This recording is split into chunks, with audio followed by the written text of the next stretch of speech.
Apakah kalian tahu cara memaknai perkembangan ilmu pengetahuan dan teknologi terbaru secara agama Buddha? Coba lihat gambar berikut ini.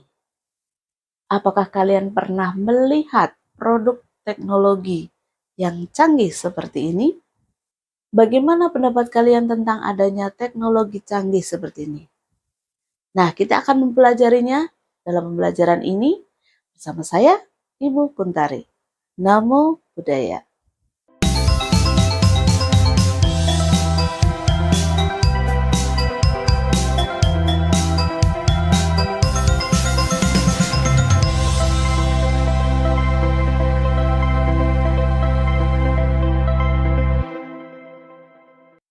Nah, sekarang kita bahas bersama tentang bagaimana cara memaknai perkembangan ilmu pengetahuan dan teknologi menurut agama Buddha.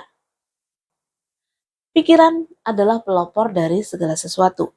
Manusia dilengkapi dengan akal pikiran sehingga mampu mencipta dan menghasilkan ilmu pengetahuan serta teknologi sebagai bentuk upayanya dalam mengatasi permasalahan kehidupan. Ilmu pengetahuan tersebut bisa berasal dari mendengarkan ajaran, mengamati fenomena, menggali suara hati, atau melalui komunikasi dengan sesama manusia yang kemudian seiring dengan berkembangnya kebutuhan hidup manusia, ilmu pengetahuan dan teknologi juga berkembang dalam aneka bentuk. Buddhisme tidak mengharuskan umatnya untuk memiliki keyakinan dogmatis secara membabi buta. Segala sesuatu yang diterima, baik berupa informasi atau ajaran tertentu, harus diselidiki kebenarannya sebelum diterima sebagai sebuah kebenaran. Metode menyelidiki ini sejalan dengan ilmu pengetahuan yang menggunakan metode ilmiah dalam menemukan sebuah kebenaran, yaitu tidak hanya percaya pada logika murni atau hipotesis saja, melainkan harus diuji terlebih dahulu dengan serangkaian pengamatan dan observasi.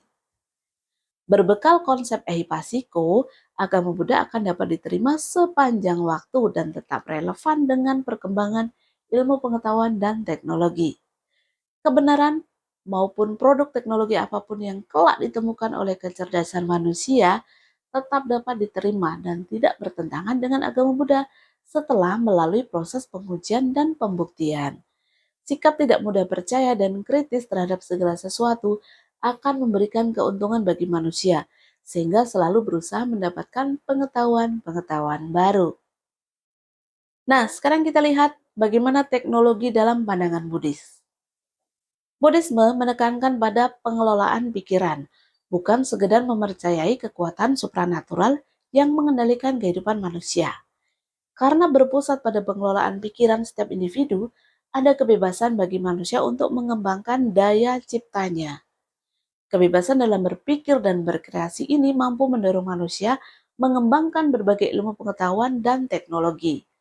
Artinya, Buddhisme tidak bertentangan dengan ilmu pengetahuan dan teknologi. Memiliki banyak pengetahuan adalah berkah utama, sebagaimana disabdakan oleh Buddha Gautama dalam Manggala Sutta. Namun, memiliki pengetahuan yang banyak juga dapat menjadi sumber permasalahan jika pikiran tidak dikelola dengan baik, sehingga justru menumbuh kembangkan keserakahan atau loba, kebencian atau dosa, dan kegelapan batin atau moha. Memiliki pengetahuan yang banyak hendaknya juga disertai dengan pengelolaan pikiran, sehingga pengetahuan tersebut dapat bermanfaat bagi si pemilik pengetahuan dan juga bagi orang lain. Pengembangan sifat-sifat luhur, khususnya cinta kasih bagi semua makhluk, dapat menjadikan ilmu pengetahuan berguna bagi dunia. Siddhartha Gautama sebelum menjadi Buddha adalah seorang pangeran yang sejak usia masih muda telah belajar banyak ilmu pengetahuan. Dasar ilmu pengetahuan tersebut kemudian menjadi pelengkap ketika kemudian beliau menjadi Buddha dan membabarkan Dharma kepada para siswanya. Pembabaran Dharma berlangsung dengan metode yang tepat sesuai dengan kebutuhan pendengarnya, sehingga pesan Dharma dapat langsung dipahami dan banyak dari para pendengarnya mencapai tingkat-tingkat kesucian hanya dengan mendengar satu khotbah saja. Hal ini membuktikan bahwa meskipun tanpa teknologi yang canggih seperti sekarang ini, kekuatan pikiran dan kebijaksanaan adalah alat yang luar biasa bagi kehidupan dan kebaikan hidup manusia. Teknologi yang canggih di masa sekarang banyak menjadi penghalang bagi pengelolaan pikiran untuk pencapaian tingkat kebijaksanaan yang lebih tinggi.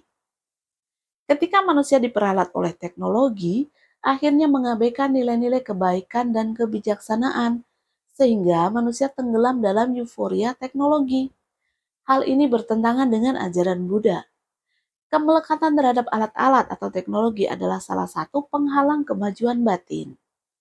Waktu-waktu yang seharusnya digunakan untuk melakukan banyak perbuatan baik, kini justru banyak tersita oleh penggunaan gawai yang hanya bersifat untuk kesenangan semata. Penggunaan gawai untuk game online menimbulkan candu luar biasa, dan berbagai permasalahan lain terkait media sosial juga menjadi persoalan kehidupan remaja di masa kini. Banyak ditemukan dalam berita tentang remaja yang nekat melakukan pencurian hanya untuk membeli voucher agar bisa bermain game online. Ada juga orang-orang yang menghadapi permasalahan hukum karena etika komunikasi di media sosial yang buruk, yang tidak hanya pada usia remaja, tetapi juga pada orang dewasa.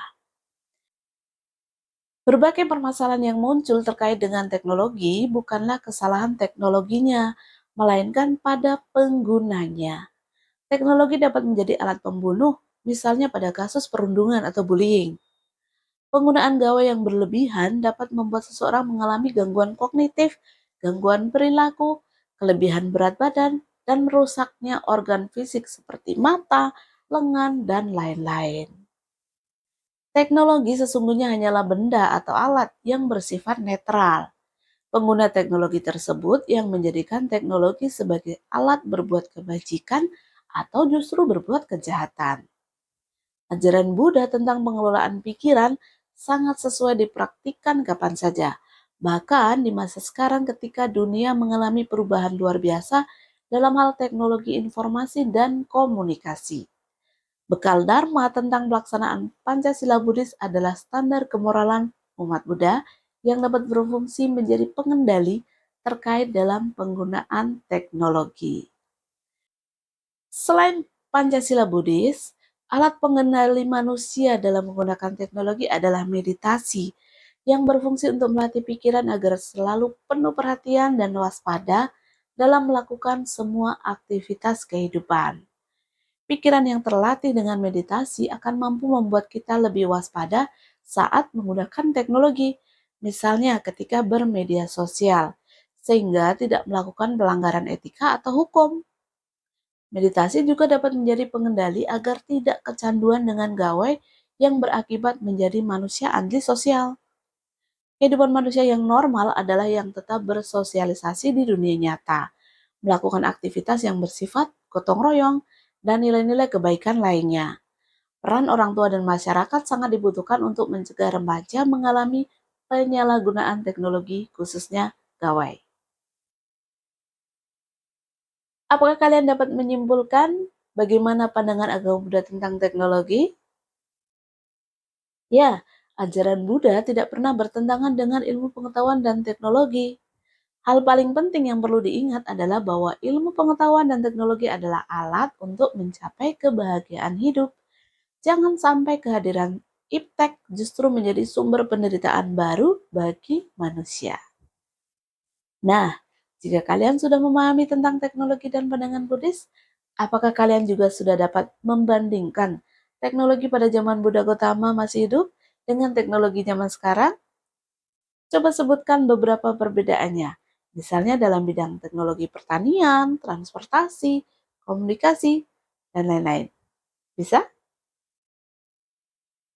Jangan lupa untuk mengendalikan diri sendiri agar jangan sampai diperbudak oleh produk teknologi. Gunakan sesuai kebutuhan dan tepat waktu. Demikian pembelajaran kita kali ini. Sampai jumpa dalam video-video berikutnya. Selalu bersemangat dalam berbuat kebajikan dan belajar hal-hal baik.